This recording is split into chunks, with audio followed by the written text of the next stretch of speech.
Many years ago, there was a young lady called Yetunde. She was beautiful in a calm and modest way, and she was raised in a struggling home. Her mother sold pap and akara by the roadside, while her father pushed wheelbarrows at the markets to make ends meet.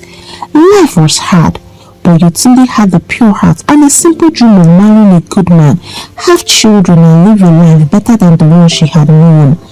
Then, Omona appeared in her life like a miracle. He came with a smooth tongue that could charm even the most cautious girl. He was not from her side of the world, but that didn't matter to Yetunde.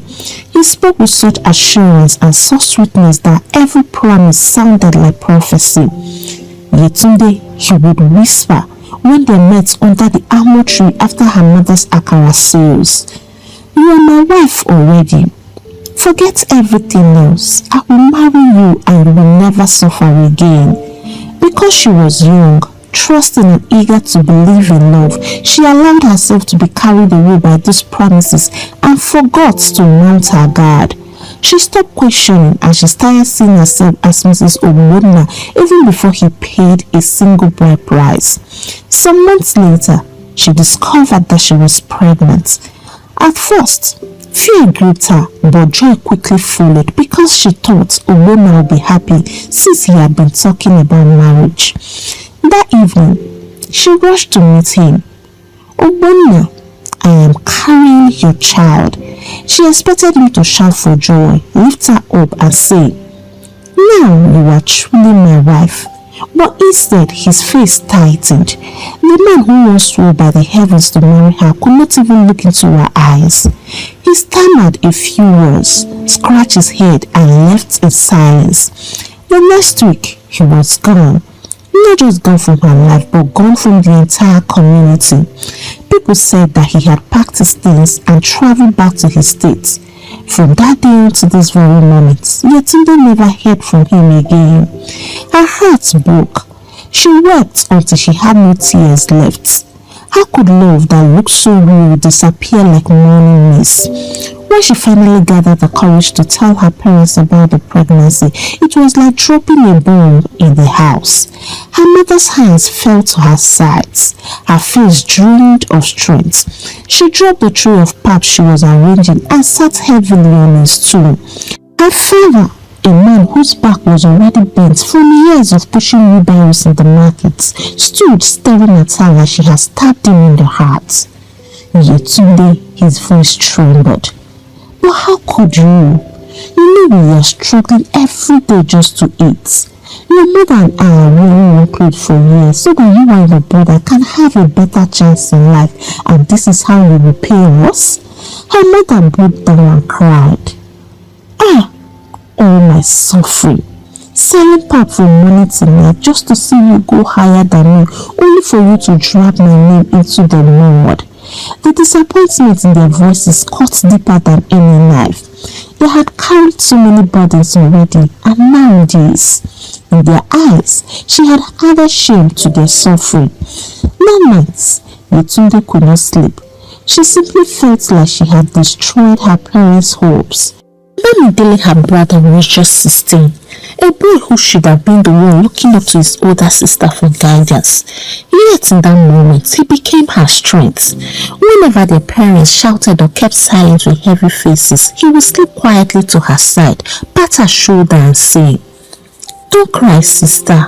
It has already happened. You will not suffer alone. I just want you to know that I'm here." And he kept his word. Though he was still a boy, but he hustled like a man.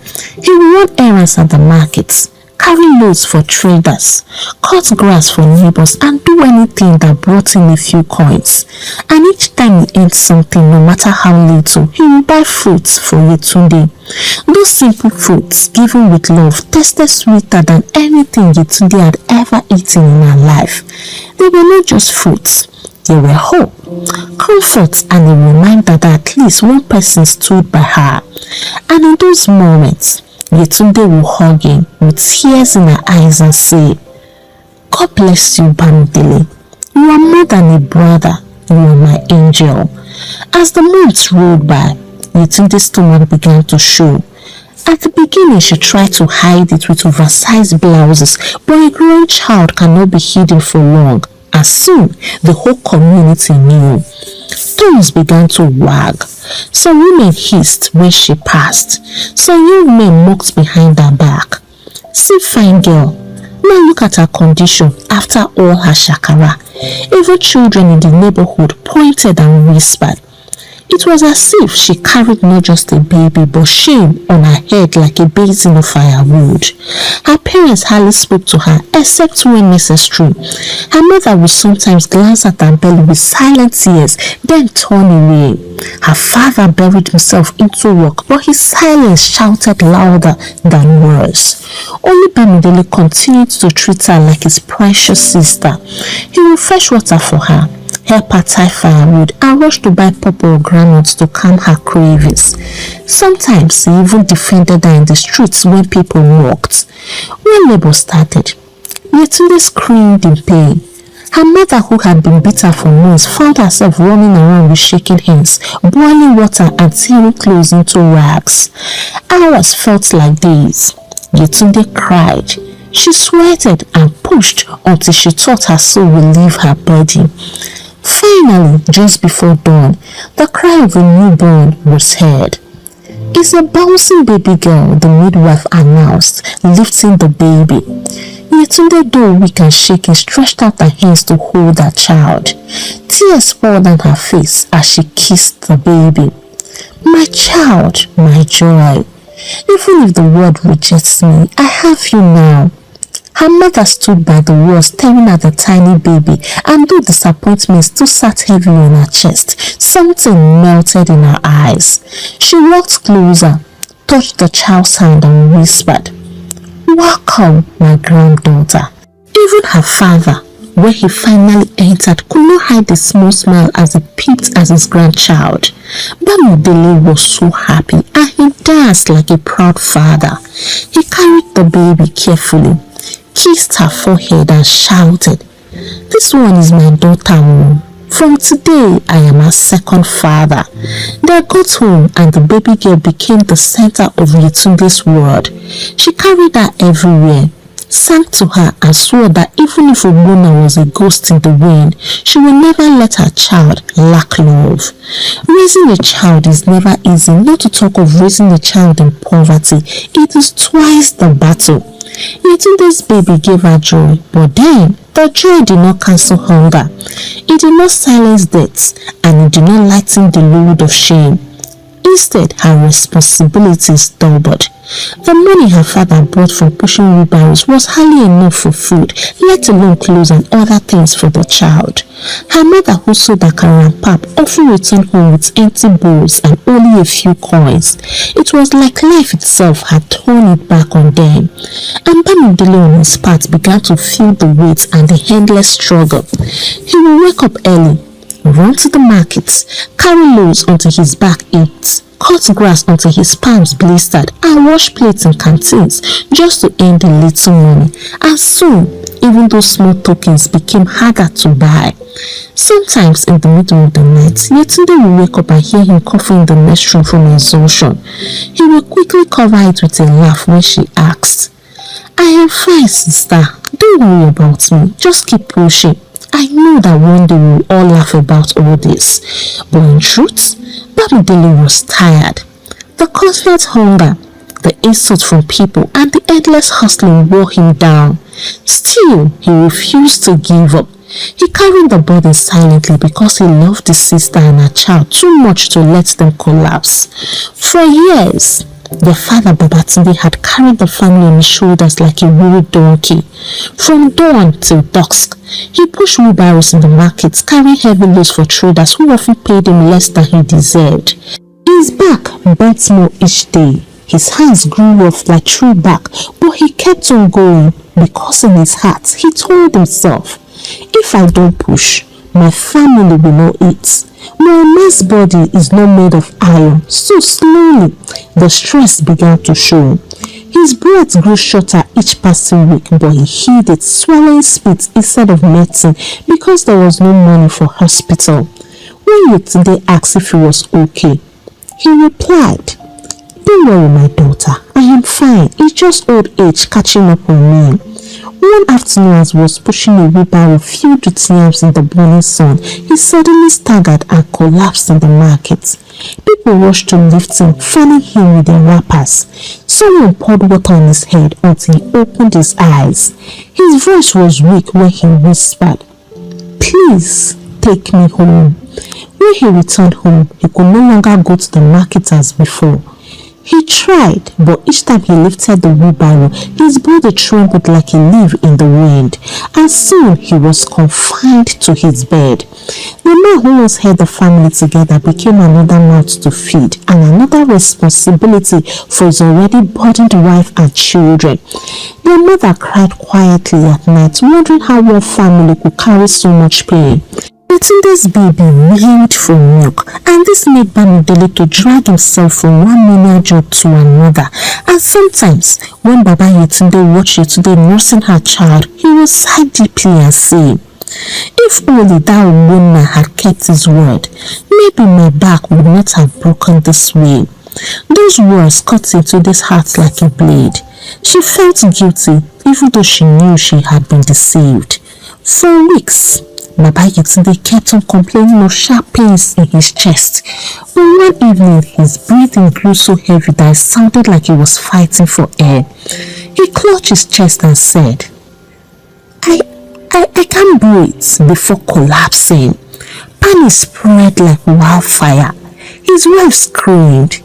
Yetunde heard her baby with shaking hands, and Bamidele rushed to call neighbors. Together, they lifted him into an old jalopy and pushed him through the dusty road to the nearest hospital. When they arrived, nurses hurried to put him on a stretcher, but before any treatment could begin, the receptionist raised her head and said words that broke their hearts. "You have to deposit 30,000 naira first." Yetunde's mother almost fell to the ground. 30,000 naira? But where do you expect us to find that kind of money? Please help us. He's dying. We will pay when he recovers.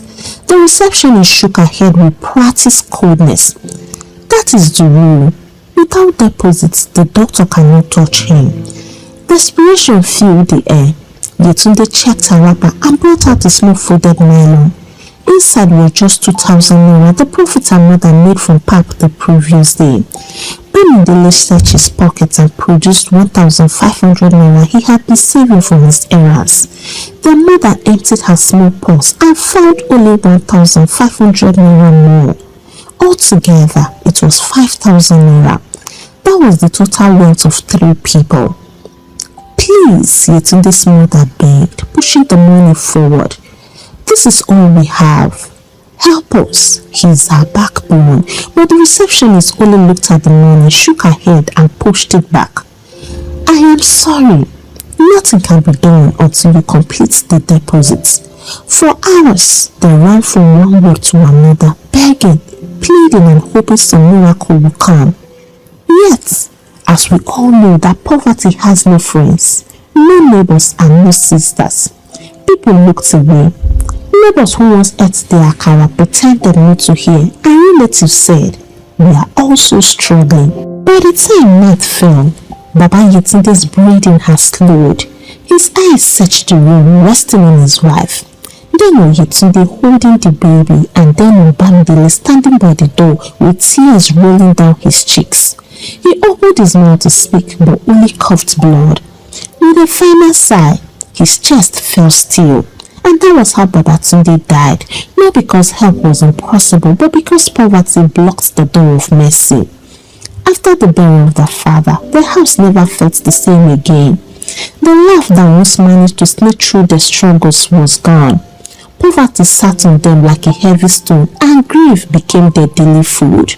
But what broke Bamidele the most was his mother's voice. Every day she would shake her head and say, "If we had money, your father would still be alive today. He didn't die because God wanted him. He died because we are poor. Money killed him." She repeated it again and again like a bitter chorus. Sometimes she said it with tears, other times with anger, and sometimes with silence that screamed louder than words. Those words entered Bamidele's soul like fire. He was still a boy, but he understood clearly that poverty stole his father, humiliated his family, and reduced them to dust. He made a vow in his heart. I will never let money disgrace me again. I will do anything at all to have this money, and I don't care what it takes. From that day, the playful Bamidele disappeared. In his place rose a boy with bunny eyes and restless legs. He no longer waited for small menial jobs to come. He chased them with desperation. He would carry loads twice his size, run errands from sunrise to midnight, even risk his life climbing moving trucks just to earn a few coins. Yetunde saw it. Sometimes she wanted to beg him to calm down, but when she looked at her baby and remembered the night they lost their father in the hospital, she swallowed her words. Deep down, she feared her brother was walking into dangerous waters, but she also knew hunger leaves no one with gentle choices. Years rolled by, but the shadow of poverty never left Yetunde's family. Her father's grave had long been covered by grasses, but the wound of his death was still fresh in their hearts. Their mother aged faster than her years, and her back bent from endless work. Bamidele still remembered her words, and it had become like a drum beating in his head every day. He had tried everything to earn legitimately, but no matter how hard he worked, money always slipped through his fingers like water. So his eyes began to wander, searching for shortcuts. He watched the happening boys, young men his age who wore gold chains, drove cars and spent money, and were always saying, money na water. He was down by the roadside, staring at them as they passed and asking himself what they were doing that he himself wasn't doing. One evening, as he loitered in front of a bar, fate brought him close to one of those happening boys named Desmond. Bamidele, with all the courage his hunger could give him, walked up to him and said, "My brother, please show me the way. I am tired of suffering. I can do anything." Desmond sized him up and laughed. "Do you want money? I mean real money." "Yes, and I don't care what it takes," Bamidele replied. Desmond's laughter died. He leaned closer and said, "I will not lie to you, my friend. This our lifestyle is not for the faint-hearted. You must be ready to sacrifice something big." That was how all of us entered. Bamidele was ready, and he said boldly, "Tell me what it takes." A week later, Desmond took him on a late-night journey. They entered a house that looked ordinary outside, but inside was dark, cold, and filled with strange whispers. In one corner sat an older man. Desmond introduced Bamidele and explained his hunger for wealth. The man looked at him with piercing eyes and asked, "Are you ready to do what it takes?" Bamidele, thinking of his father's death, his mother's tears, his sister's struggles, and his own wasted youth, said, "Yes, I am ready." The man then dropped the wounds that froze his blood. "Bring a child. That is the key to your lifting." The room felt silent. Bamidele's heart pounded, but he clenched his fist. Poverty had pushed him so far that the unthinkable was now standing before him as an option. Yetunde's daughter Tolulope was now 5. She was the kind of child that lit up any room she entered. Her laughter was like bells on a Sunday morning. Her smile was so innocent to make even a grieving heart soften. She would run barefoot around the house, calling neighbors by name and dancing to songs on the radio. She asked endless questions that made adults laugh and shake their heads. She had big curious eyes and a way of wrapping her tiny arms around Yetunde's neck that made her mother forget every hardship. Oh, Yetunde. Tolulope was not just a daughter, she was a heartbeat, and she was a second chance at life. Because of her, she had reasons to hustle. She sold vegetables, washed clothes for richer families, and did anything to bring in money. And every coin she earned, her first thought was, "What will my child eat and what does she need?" There were days she would return home hungry, but if food was not enough for both of them, she pushed the plate to her daughter and said, Eat my sunshine, mommy is fine. Tolulope followed her everywhere. When she fetched water, she carried the small bowl on her head, giggling as if it was a crown. Neighbors would laugh and say, "This child is truly her mother's shadow," and they were right. The bond between Yetunde and Tolulope was unshakable. They were more than mother and child. Yetunde could not imagine a life without her daughter. In fact, she often whispered during prayers at night, "God, if anything was to happen, let it happen to me, not my child." Bamidele knew all of this, but his heart had grown cold and restless. His desperation for wealth had eaten him like termites on wood. The words of Desmond's master echoed in his ears every night. "Bring a child, that's the key to your lifting." At first, he tried to resist, but then he remembered the hospital, how his father died like a chicken because they couldn't produce 30,000 naira. He remembered his mother's constant bitter refrain, "If we had money, my husband would still be alive." He remembered the mocking faces of the rich boys in town.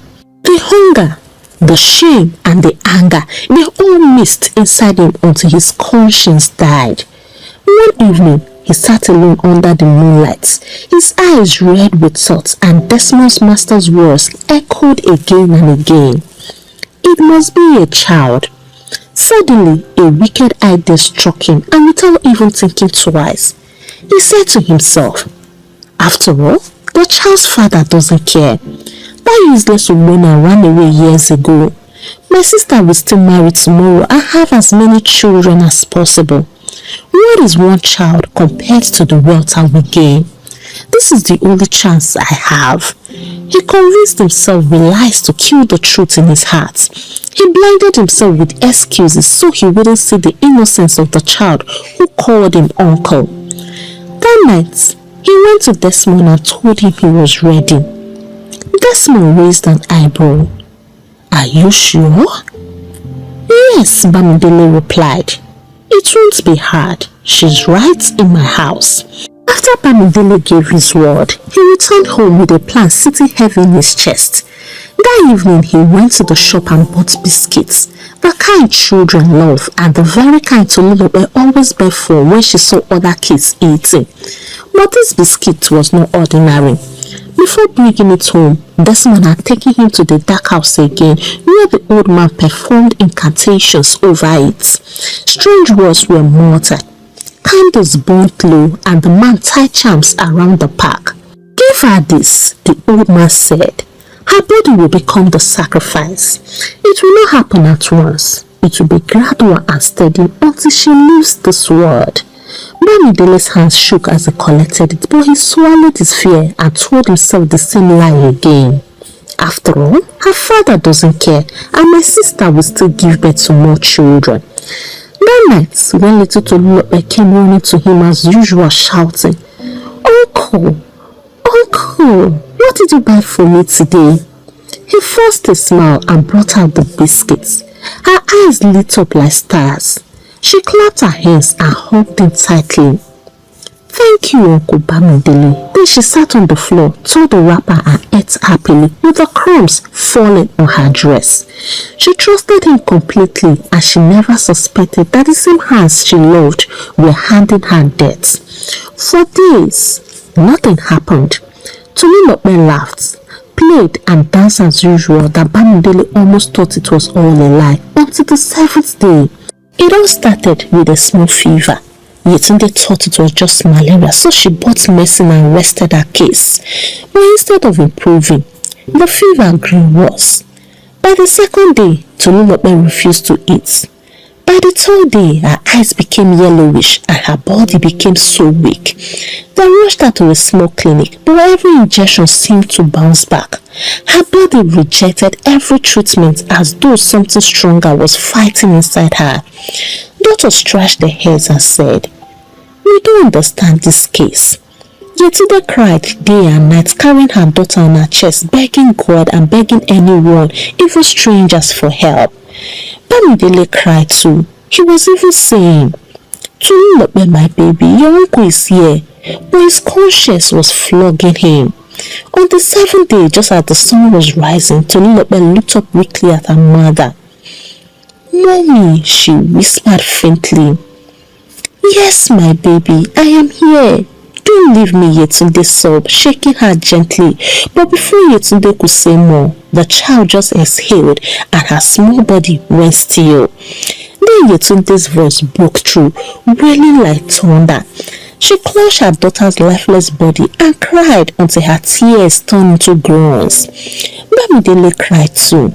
In fact, he cried more.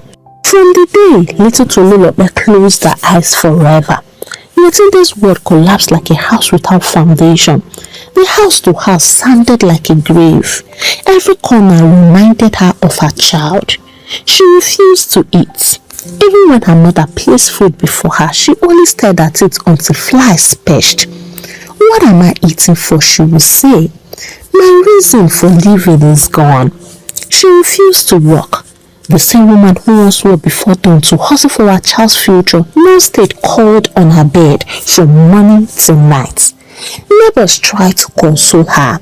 Some said, "Take heart, God will give you another one," but their words pierced her deeper. Others said, "You are still young." She only looked at them with hollow eyes. They didn't understand. Tolulope was not just a child, she was her life. Her mother feared she would run mad because sometimes she would sit outside at night staring at the moon and murmuring, "Tolu, come back. Just come back and call me mommy again." Bamidele and his mother watched helplessly, but while the woman wept and prayed, Bamidele's chest burned with secret guilt. Each time Yetunde wailed, "My baby, my only joy, why did you leave me?" His heart nearly tore apart. Still, he hid the truth and pretended to console her.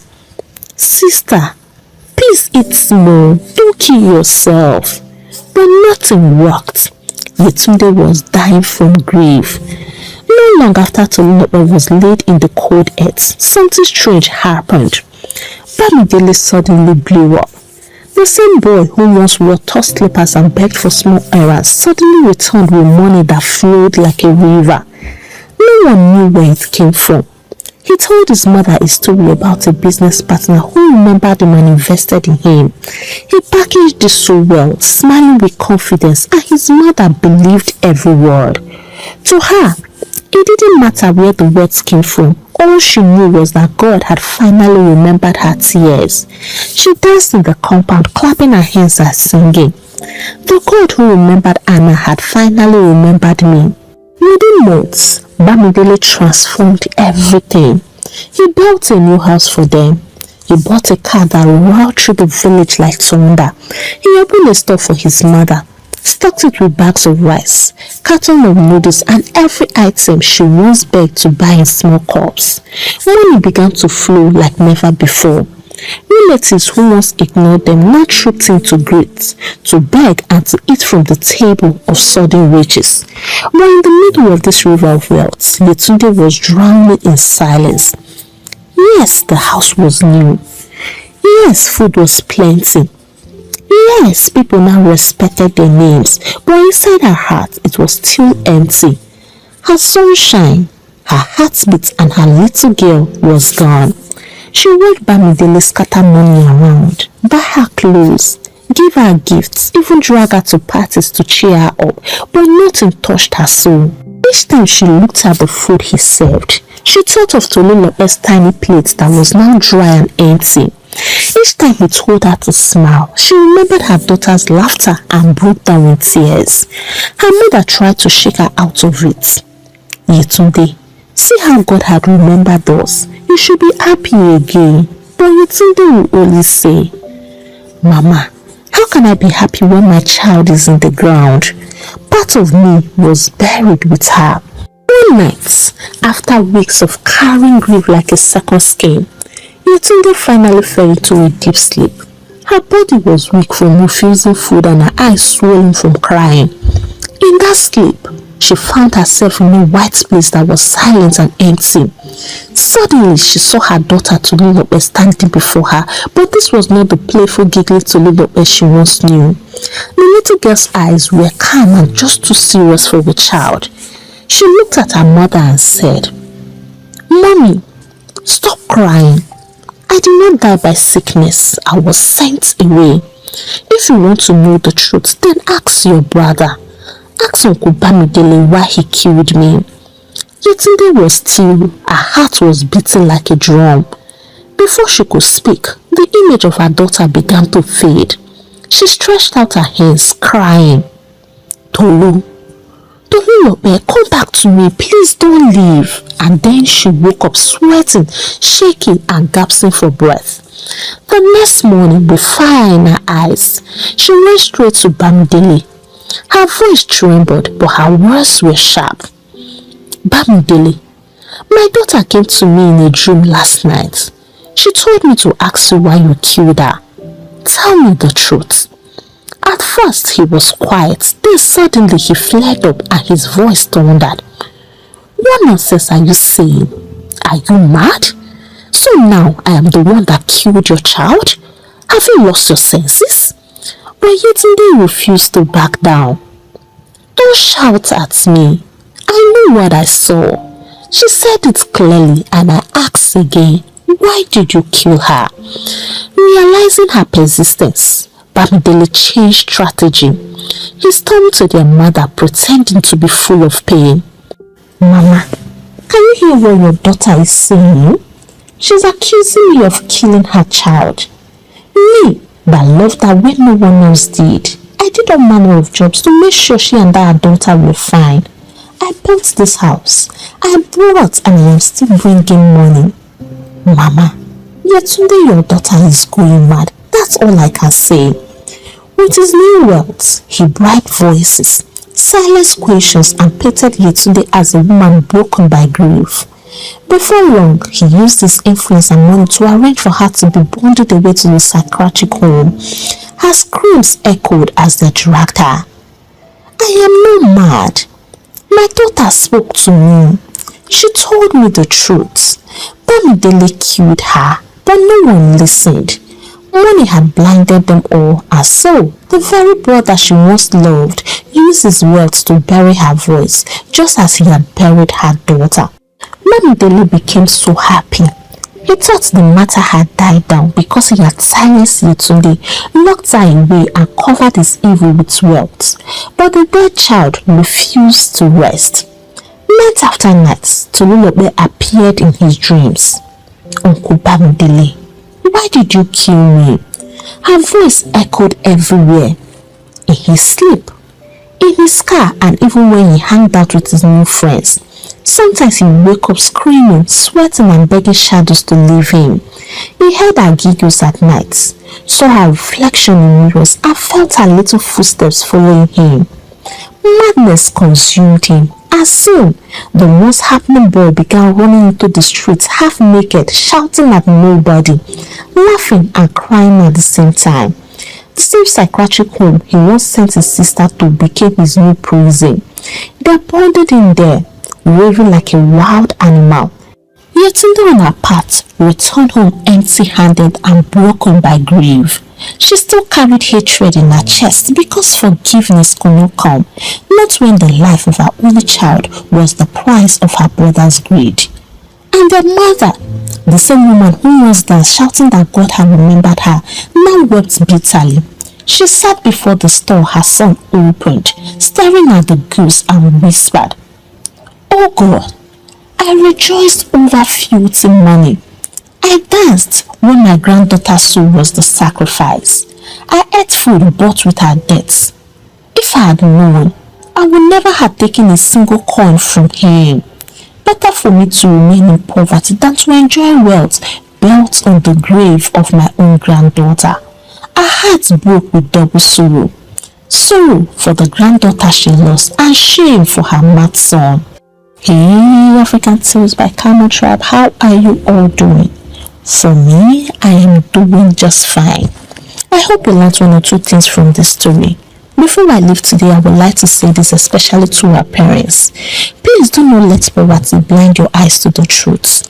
Ask questions if your children's sudden wealth has no explanation.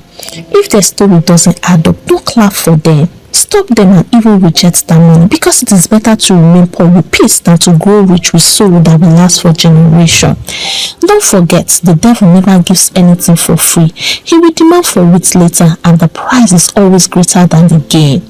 So tell me, dear besties, if you were in Yetunde's shoes, could you ever forgive your brother who used your own child for wealth?